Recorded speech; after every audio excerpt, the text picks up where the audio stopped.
আসসালামু আলাইকুম। আমরা এখন ধানের বীজতলা তৈরি করার জন্য গাড়ি নিয়ে যাচ্ছি।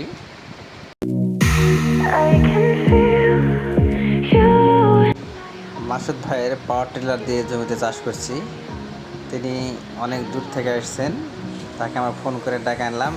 এখন দেখেন তিনি সুন্দর করে আমাদের জমিটা চাষ করে দিচ্ছেন।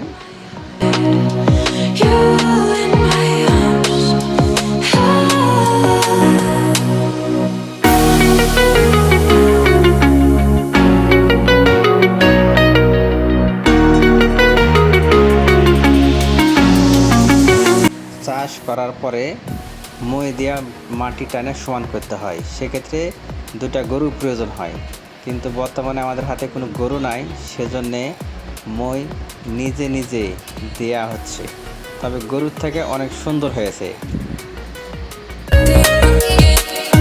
ধানের বীজতলা তৈরিতে এভাবে সুন্দর করে মাটি সমান করে দিতে হবে, তাছাড়া ধানের গাছ ঠিক মতন বাড়াবে না, কিংবা গর্ত হলে ওখানে কম বেশি হয়ে যাবে।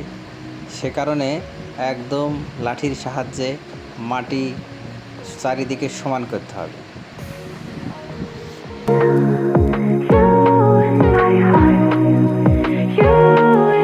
এবার যত্ন সহকারে ধান আস্তে আস্তে সুন্দর করে বিছানের থালে সমান ভাগে দেখে দেখে ছিটাতে হবে, এবং কোথাও যেন বেশি না হয়।